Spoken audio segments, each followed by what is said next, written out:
Chapter 3: The Pharaoh's Spice. The first whispers of a transcontinental economy. History is frequently presented to us as a fractured collection of isolated empires, completely walled off from one another by vast oceans and insurmountable deserts. For generations, traditional scholarship viewed the ancient Mediterranean basin as a closed, self-sustaining loop that was largely detached from the lush tropical ecosystems of South Asia. We are taught to imagine the pharaohs of Egypt and the kings of the Levant existing in a vacuum, relying solely on the wheat of the Nile and the timber of the cedars of Lebanon. Yet modern archaeobotany is systematically unearthing physical evidence that shatters this persistent illusion of antiquity. Long before the heavy infantry of the Roman legions ever marched into the sands of Egypt, the ancient world was already deeply interconnected by an invisible, vibrant web of commerce. To truly comprehend the staggering scale of this early global trade, we must train our eyes to look past the grand, imposing monuments of stone and focus instead on microscopic organic remains. In recent years, researchers carefully excavating the ancient Canaanite city of Megiddo have discovered the calcified dental plaque of individuals who lived and died during the second millennium before the Common Era. Trapped deep within these hardened dental remains were the microscopic proteins and phytoliths of turmeric, soybeans, and even bananas. These are definitively tropical plants native to South and East Asia, yet they were being consumed by individuals living in the Levant nearly 4,000 years ago. This microscopic biological evidence forces historians to radically rethink the rigid borders of the ancient world. We tend to view ancient trade routes as simple, point-to-point journeys, but early Bronze Age supply chains were actually a relay race of ancient commerce. Exotic goods were almost never carried by a single, solitary merchant traveling all the way from the Indian subcontinent to the shores of the Mediterranean. Instead, these precious commodities were repeatedly handed off across dozens of borders, moving from indigenous foragers to coastal sailors, and finally to desert nomads. A similar, groundbreaking revelation emerged from the rigorous chemical analysis of early Iron Age Phoenician clay flasks discovered in the Levant. Advanced organic residue testing revealed the distinct, undeniable presence of cinnamaldehyde, which is the primary aromatic compound naturally found in cinnamon. During the 10th and 11th centuries before the Common Era, this fragrant bark could only have originated in the deep, humid tropics of South or Southeast Asia. Somehow, this exotic botanical material had traveled thousands of miles across unforgiving land and tempestuous seas to reach the sophisticated workshops of Phoenician perfumers. These early archaeological and chemical finds represent the very first whispers of a truly transcontinental economy. They provide tangible proof that the fundamental human desire for exotic flavors and intoxicating fragrances was powerful enough to bridge the ancient world's most daunting geographical divides. Yet, among all the rare botanical treasures moving along this relay race of ancient commerce, one specific spice would eventually rise to dominate them all. This was the dried, heavily wrinkled fruit of the Piper nigrum vine, universally known to us today as black pepper. Black pepper is an indigenous species native to the wet, evergreen forests of the Western Ghats, a rugged and mountainous coastal region located in modern-day Kerala, India. It is a highly resilient, perennial climbing vine that absolutely thrives in the humid, monsoon-drenched soils of the Malabar coast. The indigenous Dravidian farmers of this region mastered the complex cultivation of this vine over 4,000 years ago. They systematically trained the weak vines to climb the rough, textured bark of towering jackfruit and mango trees, ensuring the plants received adequate sunlight through the dense jungle canopy. Once the vines matured, they produced long, hanging spikes covered in small, spherical green drupes. The farmers carefully harvested these unripe berries by hand and laid them out to dry on woven mats beneath the intense, punishing heat of the tropical sun. As the moisture slowly evaporated from the fruit, the enzymes within the cellular walls caused the skin to oxidize, shrivel, and turn a deep, brownish-black color. This simple, ancient process of solar dehydration chemically transformed the perishable green berry into the hardened, shelf-stable spice that would go on to conquer the world. The resulting black peppercorn was an absolute marvel of ancient logistical science. Unlike highly perishable fresh fruits or fragile, easily crushed aromatic leaves, a properly dried peppercorn is virtually impervious to rot and can be stored in a dry environment for years without losing its sharp potency. It is also incredibly lightweight and highly compact, meaning an ancient merchant could carry a literal fortune of the spice in a single, easily transportable woven sack. Furthermore, its sharp, biting heat caused by the potent chemical compound piperine, provided a fierce sensory experience that no native Mediterranean herb could possibly match. Because of these unique, highly advantageous physical properties, black pepper rapidly became the ultimate ancient commodity. It was durable enough to survive the brutal, multi-month journey across the Indian Ocean, and valuable enough to justify the immense physical and financial risks involved in its transport. Yet, for centuries, the exact mechanics and timelines of how this South Asian spice initially reached the royal courts of the Middle East remained heavily shrouded in mystery. It would eventually take the modern medical excavation of Egypt's greatest pharaoh to finally prove just how early the pepper trade had successfully penetrated the Mediterranean basin. A biological time capsule of Ramses the Great, known universally to history as Ramses II, ruled the sprawling Egyptian empire during the 13th century before the Common Era. His unprecedented 66-year reign was a golden period of immense national wealth, monumental construction projects, and relentless military expansion across the Levant. When the revered pharaoh finally died in 1213 BCE at the astonishing age of 90, the Egyptian state immediately mobilized its greatest priests and morticians to ensure his safe passage into the afterlife. The survival of his immortal soul depended entirely upon the physical preservation of his mortal body. The ancient Egyptian mummification process was a highly sophisticated, intensely ritualized form of anatomical preservation that required both religious devotion and empirical science. The primary goal of the royal embalmers was to permanently halt the natural, inevitable decomposition of flesh, transforming the royal corpse into a sanitized, permanent vessel. To achieve this monumental task, the priests utilized a massive quantity of natron, a naturally occurring mummification desiccant. We can think of this highly effective mummification desiccant as a biological time capsule, capable of arresting cellular decay and locking organic materials in a state of absolute suspended animation for millennia. The embalming of Ramses II was an undisputed masterpiece of this morbid art, displaying what modern Egyptologists have described as an exemplary standard of physical preservation. The mortuary priests carefully removed his rapidly decaying internal organs through a precise incision made in the lower left abdomen. These sacred organs were then individually treated, wrapped, and stored in highly decorated canopic jars meant to accompany the king in his tomb.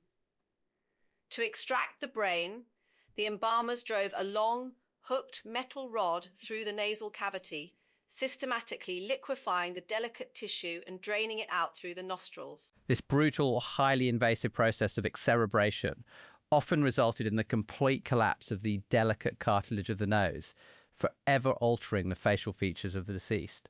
Ramses II possessed a highly distinct, prominent aquiline nose, and the master embalmers were clearly determined to preserve this regal, defining feature for eternity. To prevent the empty nasal cavity from caving in beneath the immense pressure of the tight linen wrappings, they carefully packed the void with a stabilizing mixture of animal bone, seeds, and fragrant resin.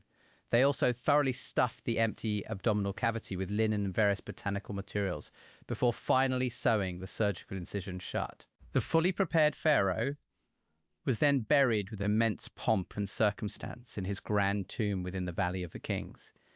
However, he was forced to be moved later by anxious, secretive priests to a hidden royal cache at Deir el-Bahari to protect his gold-laden body from brazen tomb robbers. The mummy rested undisturbed in this hidden, pitch-black desert cavern for nearly 3,000 years, until local villagers accidentally discovered the cache in the late 19th century. In 1881, archaeologists officially unearthing the site carefully transferred the remains of Ramses II to the Egyptian Museum in Cairo. For several decades, the legendary pharaoh remained on public display, but the modern, humid environment of the museum proved far more hostile than the arid conditions of his desert tomb.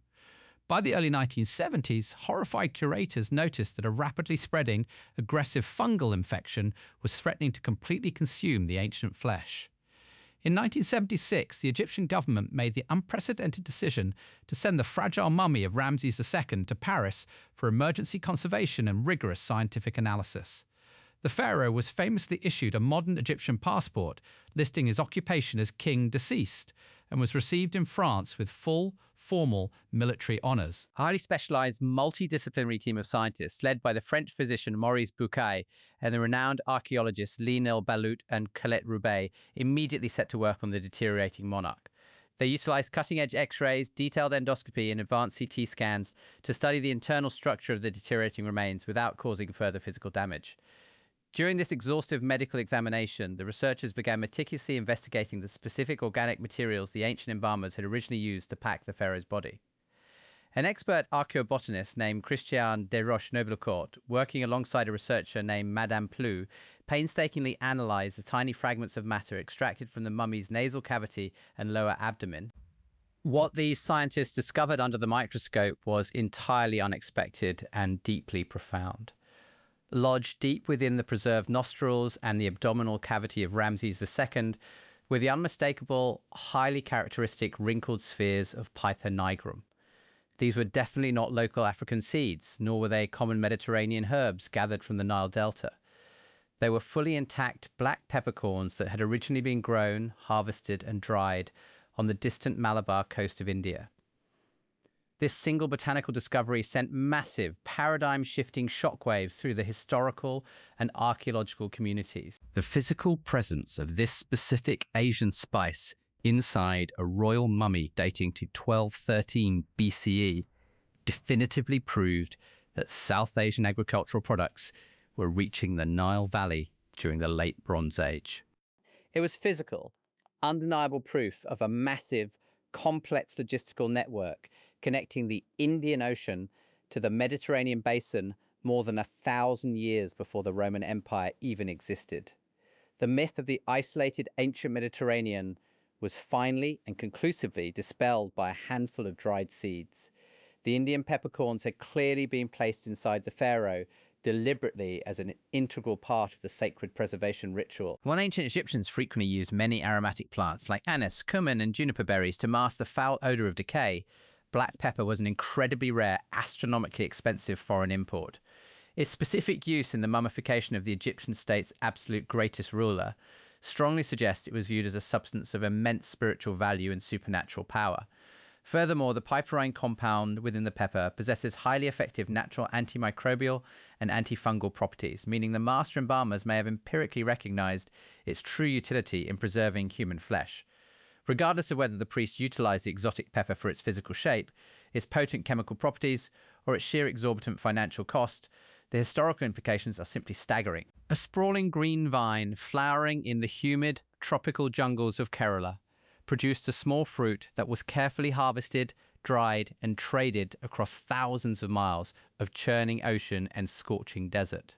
It miraculously survived the treacherous relay race of ancient commerce, changing hands over decades between Dravidian farmers, Arabian sailors, and Egyptian merchants. Finally, it ended up resting on the blood-stained embalming table of a pharaoh, forever preserving the history of early globalization within a biological time capsule, the geographical toll booth. To fully comprehend how a heavy sack of peppercorns could successfully travel from the southern tip of the Indian subcontinent to the mortuary temples of ancient Thebes, we must critically examine the physical geography of the ancient world. The journey required navigating some of the most treacherous, unforgiving, and lethal environments on the entire planet. The ultimate, unavoidable bottleneck for this transcontinental trade was the Red Sea, a massive tectonic rift violently separating the Arabian Peninsula from the African continent. Early empires and ambitious monarchs quickly realized that absolutely controlling this narrow sea meant effectively controlling the vast wealth of the East.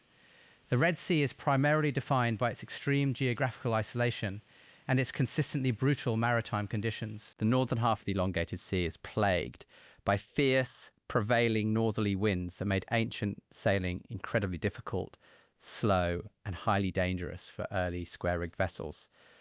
The coastlines are entirely flanked by harsh, waterless mountain ranges and scorching, trackless deserts, offering very few natural harbors or reliable sources of fresh water. Any merchant or captain attempting to move lucrative goods up this corridor had to rely on a highly specialized, state-sponsored infrastructure of deep-water ports, fortified wells, and massive desert caravans. Because the Red Sea is a remarkably narrow, enclosed inlet, it effectively acts as a massive funnel for all maritime traffic, moving between the expansive Indian Ocean and the Mediterranean basin. We can conceptualize this highly restrictive type of maritime choke point as a strict geographical toll booth. Any merchant ship attempting to pass through these narrow waterways was entirely at the mercy of the specific empires that militarily controlled the adjacent shorelines. Whoever held the ultimate keys to this geographical toll booth could easily monopolize the regional trade, levy exorbitant tariffs, and absolutely dominate the flow of global commerce. The most critical and heavily contested bottleneck in this entire global network is the Bab el-Mandeb Strait, located at the very southern tip of the Red Sea. Translating ominously to the Gate of Tears in Arabic, this treacherous 18-mile wide channel connects the waters of the Red Sea to the Gulf of Aden and the wider Indian Ocean. Every single ounce of Asian spice, Chinese silk, and Arabian incense traveling by sea to Egypt had to physically squeeze through this precarious geographical toll booth. The underlying currents are notoriously violent, the hidden coral reefs are deadly, and the bordering, jagged coasts of modern-day Yemen and Djibouti provided absolutely perfect havens for ancient pirates. Ancient Egyptian pharaohs recognized the absolute strategic necessity of navigating and dominating this corridor very early in their civilization's history. During the Middle Kingdom, roughly around 2000 BCE, the ambitious Egyptians established the bustling port of Mersa Gawassis on the desolate Red Sea coast. From this highly isolated, heavily fortified harbour, they successfully launched massive naval expeditions southward to the mysterious, legendary Land of Punt. These massive state-sponsored fleets were expressly tasked with bypassing greedy middlemen and bringing back the exotic luxuries that the Egyptian royal elite so desperately demanded. The sheer volume of goods flowing through the Red Sea during this ancient era was wildly diverse, representing the aggregated, raw wealth of several different continents. The exhausted ancient dockworkers unloading the heavy ships at Egyptian ports would have routinely handled a staggering variety of foreign materials. To properly understand the geopolitical context of black pepper's early astronomical value, we must explicitly contrast it with the other exotic goods moving through this bustling corridor. The trade in Arabian frankincense and myrrh heavily dominated the regional bulk economy, with massive quantities of these fragrant tree resins harvested from the arid rocky highlands of Yemen and Oman for daily use in Egyptian temple rituals. The trade in lapis lazuli constantly funneled deep blue, highly prized, semi-precious stones all the way from the remote, freezing mountain mines of Afghanistan, passing slowly through complex Mesopotamian and Gulf networks before finally reaching Egypt. Trade in African ivory, ebony wood, and exotic animal skins moved steadily north from the Horn of Africa, supplying the wealthy pharaohs with the raw, high-quality materials required for their luxury furniture and ceremonial royal garments. The trade in South Asian spices, including cinnamon, ginger, and black pepper, represented the absolute longest and most complex logistical chain of all, originating deep in the tropical, monsoon-soaked forests of India and Sri Lanka. While vast amounts of frankincense and myrrh were produced relatively close to the Red Sea basin, Indian black pepper had to survive a much longer, highly dangerous multi-stage journey. Brave Arabian and Indian sailors ingeniously utilized the seasonal shifting monsoon winds to safely cross the open Arabian Sea, bringing their precious cargoes to the busy ports of the Gulf of Aden. Here, the heavy goods were either transferred to completely different ships for the dangerous, wind-battered voyage up the Red Sea, or they were loaded onto massive, slow-moving camel caravans for the grueling overland trek.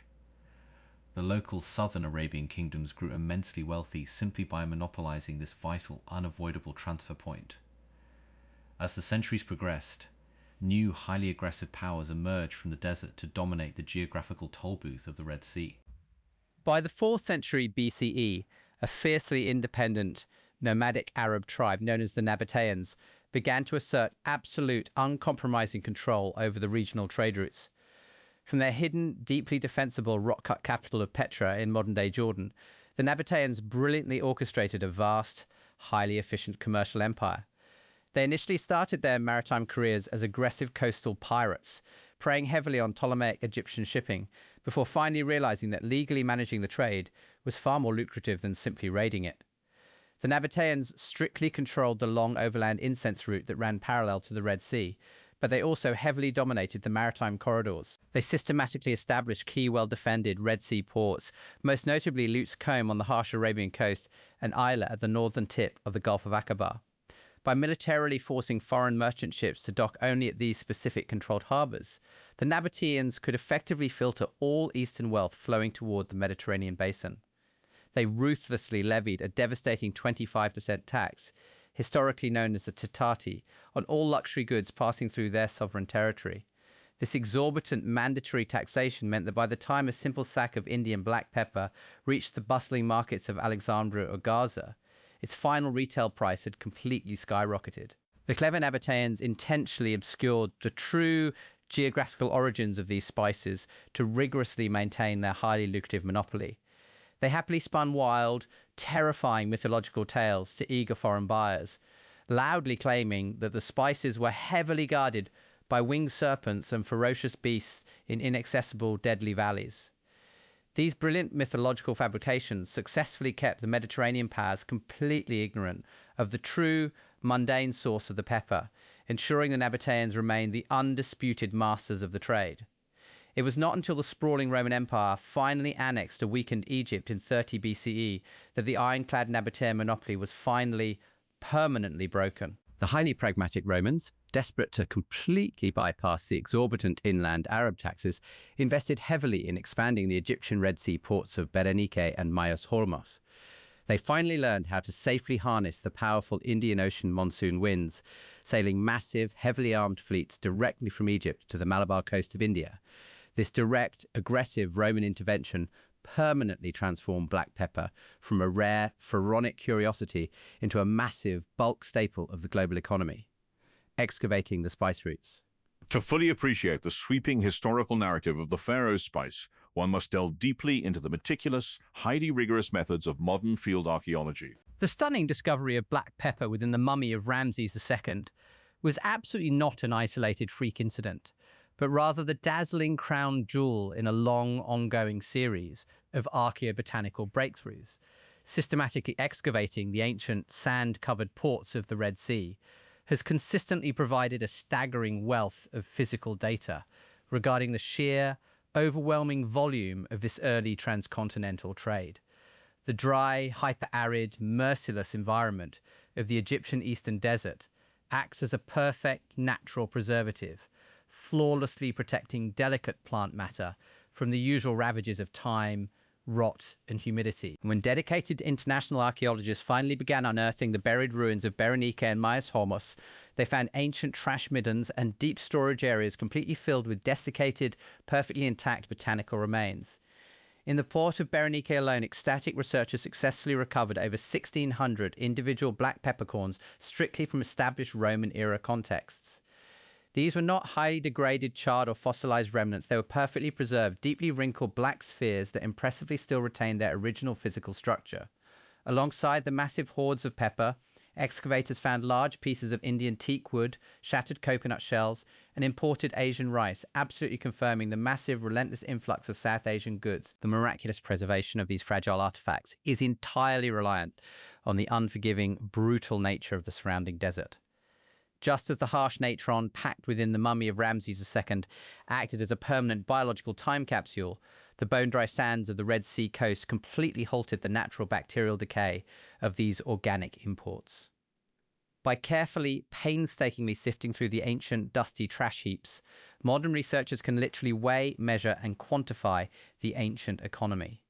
They discovered through this grueling process that black pepper was, by a truly massive margin, the single most common exotic spice imported into the region during the entire classical period. This overwhelming abundance of pepper, heavily documented in the archaeological record of the Red Sea ports, perfectly aligns with the surviving historical texts of the era.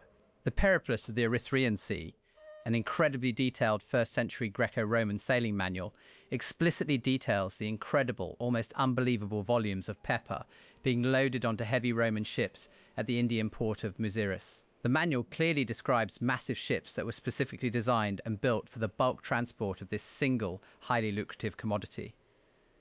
The physical unearthing of these exact peppercorns in the Egyptian desert perfectly validates the ancient texts, definitively proving that the intense Mediterranean hunger for piperine was a primary driving force of global industry. Yet, the highly specific presence of pepper, firmly lodged in the nostrils of Ramses II, predates the bustling cosmopolitan Roman ports of Berenike by well over 1,000 years.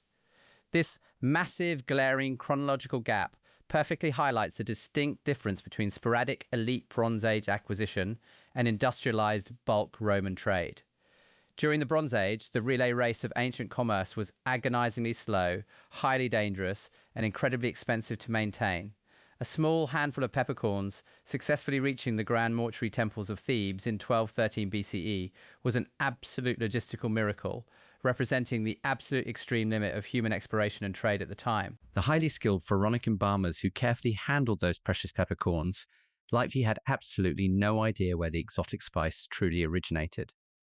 They only knew that it was incredibly rare, highly aromatic, and entirely worthy of accompanying a revered god-king into the perilous afterlife. They carefully, deliberately placed the dark, wrinkled seeds deep into the nasal cavity, ensuring the physical, anatomical perfection of the royal mummy.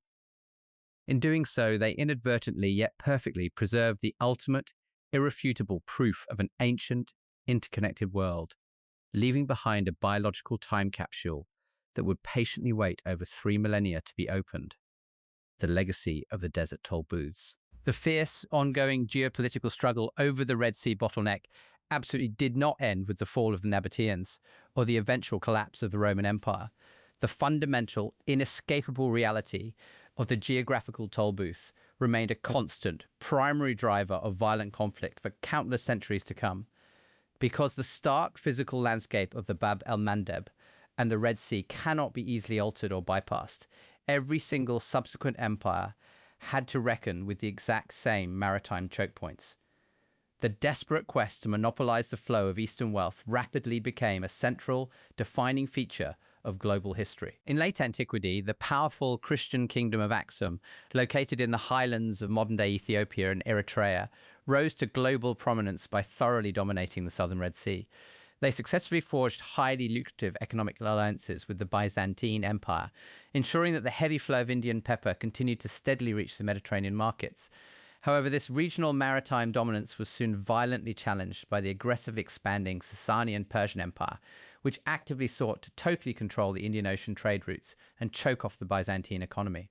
The resulting bloody proxy wars fought over the dusty Red Sea ports perfectly demonstrate exactly how critical this narrow, arid corridor was to world superpower dynamics. Following the explosive rise of Islam in the early 7th century, brilliant Arab merchants rapidly consolidated total, unprecedented control over the Red Sea and the wider Indian Ocean networks. They systematically built a highly efficient, culturally unified maritime trade system that stretched all the way from the bustling ports of Yemen to the humid Malabar coast and beyond. The traditional relay race of ancient commerce was strictly formalized under complex Islamic commercial law, bringing unprecedented, staggering wealth to vital port cities like Aden, Jeddah, and Alexandria. Europe, completely cut off from direct maritime access to the original source of the spices, was now forced to buy their beloved pepper at wildly inflated, ruinous prices from opportunistic Venetian middlemen. This highly frustrating medieval dynamic was simply a grand repetition of the brilliant Nabatean strategy from 1,000 years prior. The Islamic Caliphates and the Republic of Venice seamlessly operated the exact same geographical toll booth, effortlessly extracting massive, unparalleled profits from the desperate European addiction to flavor. The sheer crushing financial cost of navigating this Red Sea bottleneck eventually pushed ambitious European powers to desperately seek completely alternative routes to India. The Portuguese bravely rounded the treacherous Cape of Good Hope, and the Spanish blindly sailed west across the vast Atlantic, initiating the bloody age of discovery entirely because the Red Sea toll booth was simply too expensive to cross. Therefore, the fascinating story of black pepper is completely, inexorably tied to the harsh, unforgiving geography of the Middle East. If the Red Sea were a wide, calm, easily navigable ocean, the entire economic history of the world would look entirely different. The extreme, dangerous narrowing of the Bab el-Mandeb and the desolate, rocky shores of the Eastern Desert forcefully funneled all global trade into a fragile, easily controlled pipeline. The ruthless empires that successfully mastered this unforgiving landscape were ultimately granted the unparalleled power to shape the entire global economy. When we look back at the fragile, desiccated mummy of Ramses II resting in a modern museum, we are not just looking at a preserved corpse. We are looking at the glorious culmination of a vast, invisible network of human effort, immense danger, and incredible geographical triumph. The tiny black peppercorns resting quietly within his skull represent the very dawn of the globalized world. They are the physical, undeniable remnants of a time when brave, unknown sailors first challenged the fierce monsoon winds, when nomadic desert tribes first realized the immense power of a geographical toll booth, and when a simple, wrinkled black seed became vastly more valuable than gold.